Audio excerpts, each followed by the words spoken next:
السلام عليكم ورحمة الله وبركاته.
إن الحمد لله نحمده ونستعينه ونستغفره ونعوذ بالله من شرور أنفسنا ومن سيئات أعمالنا.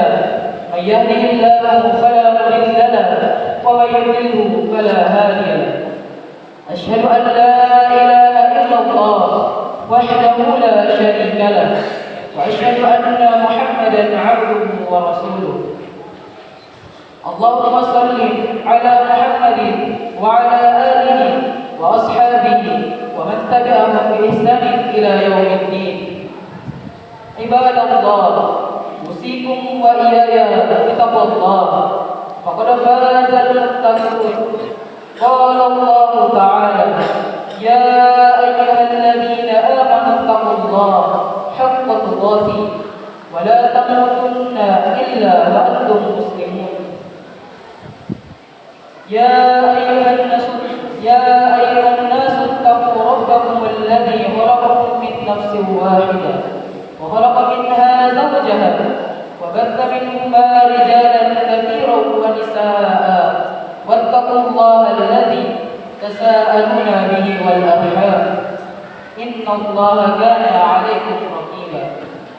Amma ba'd. Puji syukur kepada Allah Subhanahu wa taala dan bersalawat kepada Nabi Allah Muhammad sallallahu alaihi wasallam. Jamaah Jumat yang dirahmati oleh Allah Subhanahu wa taala, dalam kitab Musnadul Fuqara wa Nuzhatul Qurra, Imam Shalih Abdullah Haidar Al-Katabi pernah bercerita bahwa suatu hari Syekh Al-Balkhi, ulama sufi yang terkenal sebagai pengobat hati, pernah bertanya kepada muridnya Hatib Al-Ashab, apa saja yang sudah engkau pelajari selama berguru kepadaku dalam kurang waktu 30 tahun? Hatib pun menjawab, aku hanya belajar 6 perkara. Pertama, aku melihat orang selalu merebutkan rezekinya sehingga membuatnya kikir dan tamak. Tetapi aku selalu bertawakal kepada Allah Subhanahu wa taala tentang masalah rezeki. Sebagaimana dalam Quran surah Hud ayat 6. Wa ma min dabbatin fil ardi illa 'ala Allahi rizquha wa ya'lamu mustaqarraha wa mustawda'aha kullun fi kitabin mubin. Dan tidak ada suatu binatang walaupun di bumi melainkan Allah lah yang memberi rezekinya, dan Dia mengetahui tempat berdiam binatang itu dan tempat penyimpanannya. Semuanya tertulis dalam kitab yang nyata, Lauhul Mahfuz.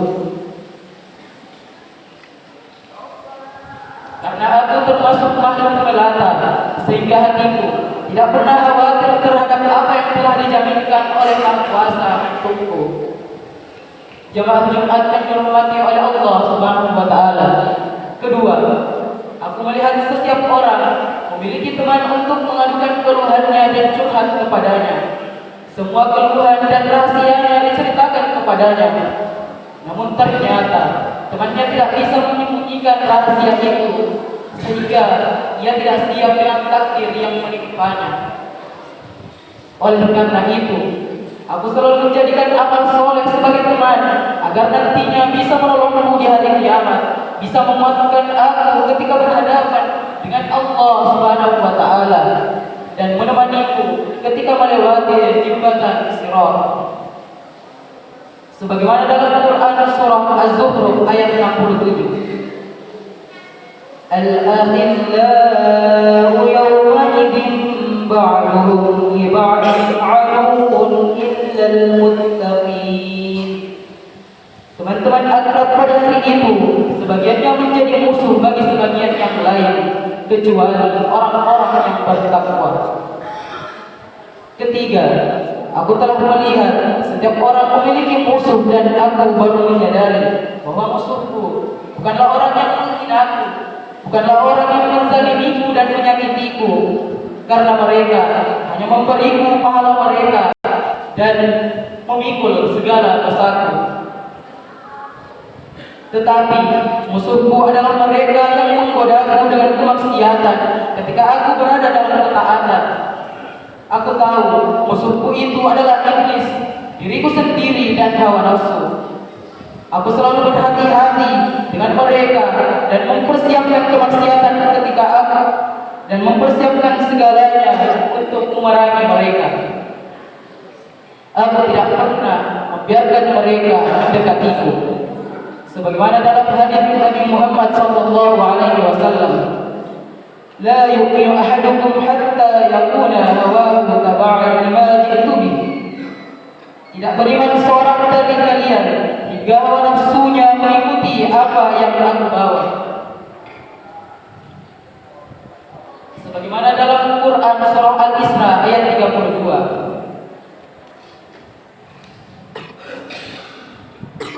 ولا تقربوا الزنا إنه كان فاحشة وساء سبيلا. janganlah kamu mendekati zina. Sesungguhnya zina itu adalah suatu perbuatan yang keji dan suatu jalan yang buruk. Jemaah Jumat yang dirahmati oleh Allah Subhanahu wa taala. Keempat, aku melihat setiap yang hidup akan dimintai pulang dan malaikat mautlah yang memintanya. Aku pun selalu mempersiapkan diri sebelum datang memintaku pulang. Ketika waktunya tiba, aku pun sudah siap menyambutnya tanpa ada keterkaitan dengan dunia sedikit pun. Sebagaimana dalam Quran surah Ar-Rum ayat 11. Lahu mu'aqibatun min baini yadayhi wa min khalfihi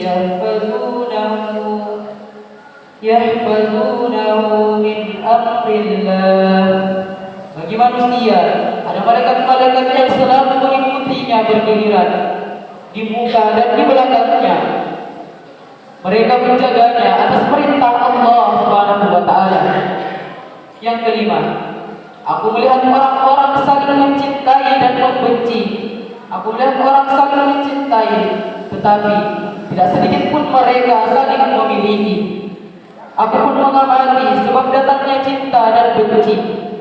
Aku baru tahu bahwa jasad manusia akan sirna dariku bersama sirnanya hubungan antara diriku dan dirinya, yaitu nafsu syahwat. Aku mencintai semua orang dan aku tidak menginginkan semua apa yang mereka miliki, kecuali apa yang dibutuhkan oleh diriku sendiri. Sebagaimana dalam Quran surah Al-Qiyamah ayat 20. Kalla bal tuhibbuna al-ajilah. Sekali-kali janganlah demikian. Sebenarnya kamu, hai manusia, mencintai kehidupan dunia. Kemudian dalam Quran surah Al-Fajr ayat 20, wa tuhibbuna al-mala hubban jamma. Dan kamu mencintai harta benda dengan kecintaan yang berlebihan. Keenam, aku melihat bahwa setiap yang tinggal pasti akan pergi dan digantikan oleh orang baru. Dan tempat perginya setiap yang tinggal adalah kuburan.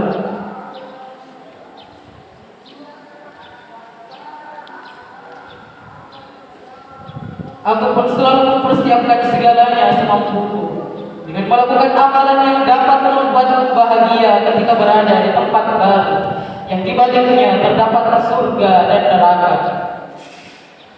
Sebagaimana dalam Quran surah Al-Mumtahanah ayat 13. Ya ayyuhalladzina amanu la tatawallaw qauman ghadiballahu alaihim qad ya'isu minal akhirati kama ya'isal kuffaru min ashabil qubur. Hai orang-orang yang beriman, janganlah kamu jadikan penolongmu kaum yang dimurkai Allah. Sesungguhnya mereka telah putus asa terhadap negeri akhirat, sebagaimana orang-orang kafir yang telah berada dalam kubur berputus asa. Lalu Sakit Al-Balkhi berkata, bagus wahai muridku, 6 hal itu cukup untuk menjadi bekalmu. Amalkanlah hingga maut menjemputmu. Masyarul muslimin, jemaah Jumat rahimakumullah. Rezeki seseorang tidak akan pernah tertukar sedikit pun dengan orang lain. Kematian tidak pernah tertunda jika sudah waktunya tiba. Rahasia yang dibeberkan kepada teman belum tentu bisa terjaga, dan musuh hakiki adalah teman yang mengajak kepada kemaksiatan. Dan 2 orang anak Adam yang saling mencintai belum tentu saling memiliki, karena jika salah satu di antara mereka meninggal, sangat kecil kemungkinan akan ikut bersamanya di liang kuburan. Bertawakallah kepada Allah Subhanahu wa taala atas segala pekerjaan yang sudah diusahakan. Persiapkan amal sebanyak-banyaknya sebelum ajal menjemput. Jagalah rahasiamu sendiri, jangan sampai diceritakan kepada orang yang tidak bisa memegang amanah. Pilihlah teman yang baik, yang mengajak kepada kebaikan, yang mengajak kepada ketaatan. Cintailah seseorang karena mencari ridha Allah Subhanahu wa taala, bukan demi nafsu semata. Demikianlah khutbah Jumat yang sempat kami sampaikan. Semoga apa yang kami